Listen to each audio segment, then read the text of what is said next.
तो without wasting time आज का वीडियो शुरू करते हैं। तो आज हम इस वीडियो में याशो इंडस्ट्रीज के ऊपर बात करने वाले हैं।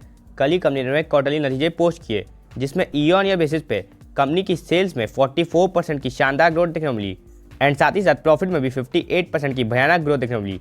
यानी कि ओवरऑल कंपनी ने काफ़ी बेहतरीन नतीजे पोस्ट किए हैं एंड साथ ही साथ क्वार्टर ऑन क्वार्टर बेसिस पे भी कंपनी की सेल्स एंड प्रॉफिट दोनों ही अप थे।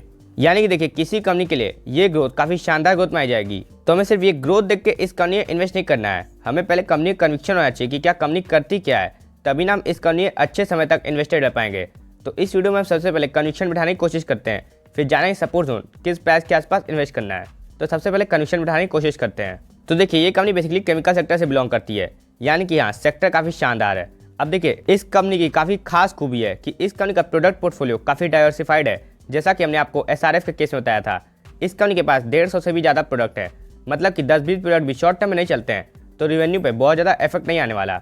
एंड ये कंपनी केमिकल सेक्टर के काफ़ी सारे सेगमेंट में इन्वॉल्व है। अगर हम बात करें कंपनी क्या क्या बनाती है, तो कंपनी अरोमा केमिकल्स बनाती है, फूड एंटीऑक्सीडेंट्स बनाती है, रबर केमिकल्स बनाती है, लुब्रिकेंट एडिटिव्स बनाती है एंड साथ ही साथ स्पेशलिटी केमिकल्स भी बनाती है जिसकी डिमांड काफ़ी ज़्यादा है। इस कंपनी को सबसे ज़्यादा रेवेन्यू रबर केमिकल से आता है एंड उसके बाद स्पेशलिटी केमिकल से। एंड देखिए इस कंपनी की दूसरी सबसे खास बात ये लगती है कि इस कंपनी का क्लाइंट बेस काफ़ी शानदार है।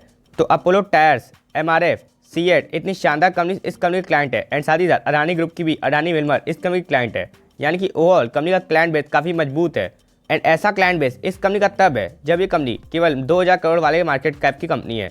यानी कंपनी में कुछ तो खास है ना कि इतनी बड़ी बड़ी कंपनीज इस छोटी कंपनी की क्लाइंट है। तो उम्मीद है आपको कंपनी पे एक बार को कन्विक्शन बैठ गया होगा। अब जानने का प्रयास करते हैं कि क्या जो कंपनी कर रही है उसमें वो सफल हो पा रही है कि नहीं। अब सफल हो पा रही है कि नहीं इसके लिए हमें क्या देखनी है, sales and profit growth long term की। तो देखिए इस कंपनी की 5 साल की sales and profit growth 26 and 70% से जार की है, जो काफ़ी बेहतरीन ग्रोथ मानी जाएगी।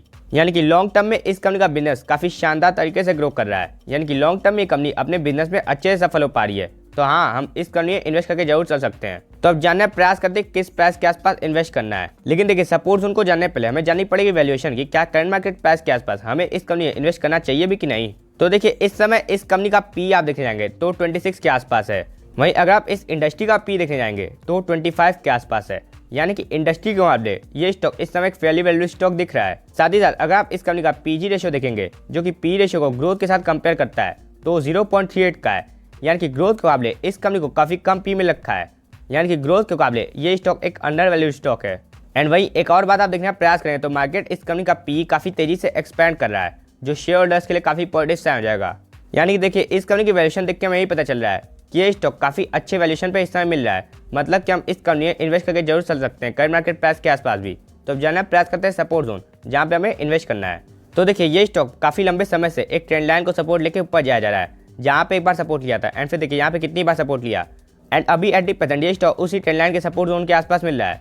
तो अगर हमें इन्वेस्टमेंट करनी है तो यहाँ पे हम इन्वेस्टमेंट की स्टार्टिंग कर सकते हैं, क्योंकि हम देख रहे हैं टॉप से अच्छा खासा डिस्काउंट भी है। वहीं मान लीजिए बाई चांस ट्रेंड लाइन का सपोर्ट टूटता है तो फिर इस स्टॉक को नेक्स्ट सपोर्ट 1500 के आसपास मिल रहा है, जहाँ पे इस स्टॉक ने एक बार यहाँ पे रेजिस्टेंस लिया था एंड उसके बाद जब इस लेवल को तोड़ के ऊपर चला गया तो यहाँ पे एक बार सपोर्ट भी लिया था। एंड अगर हम यहाँ पे पूरी चीज़ बता दें तो आप यहाँ पे देखिए कि रिसेंट के कुछ समय में इस स्टॉक ने 1500 के आसपास कितनी बार सपोर्ट लिया है। मतलब कि आपको अगर इस कंपनी कन्विक्शन बैठ चुका है एंड आप इस कंपनी में इन्वेस्ट करना चाहते हैं तो जैसे करंट मार्केट प्राइस के आसपास थोड़े शेयर खरीद लिए, फिर जब भी स्टॉक 1500 के आसपास मिला तो थोड़ी और एडिंग कर ली, जिससे आपकी एवरेजिंग ठीक ठाक बन जाएगी।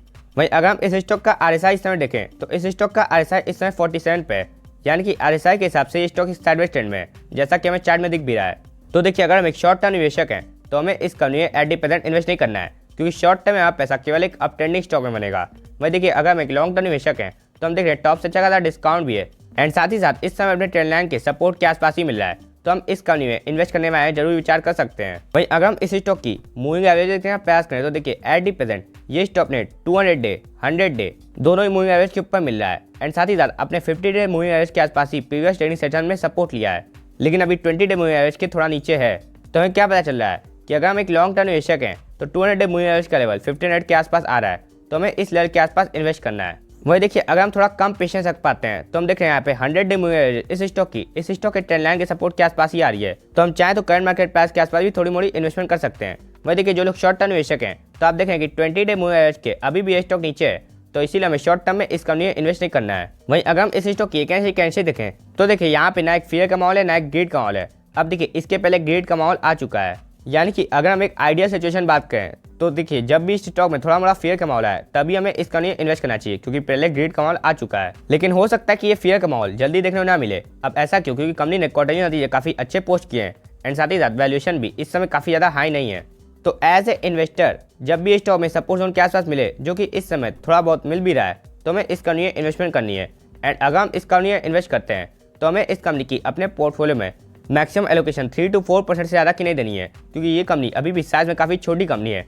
तो हमें इस कंपनी में केवल अपना उतना ही पैसा लगाना है जितना पैसा अगर डूब भी जाए तो हमें ज़्यादा दिक्कत की बात ना हो। तो उम्मीद है आपको वीडियो पसंद आया होगा। तब तक के लिए आप हंसते रहिए एंड इन्वेस्ट जरूर करते रहिए।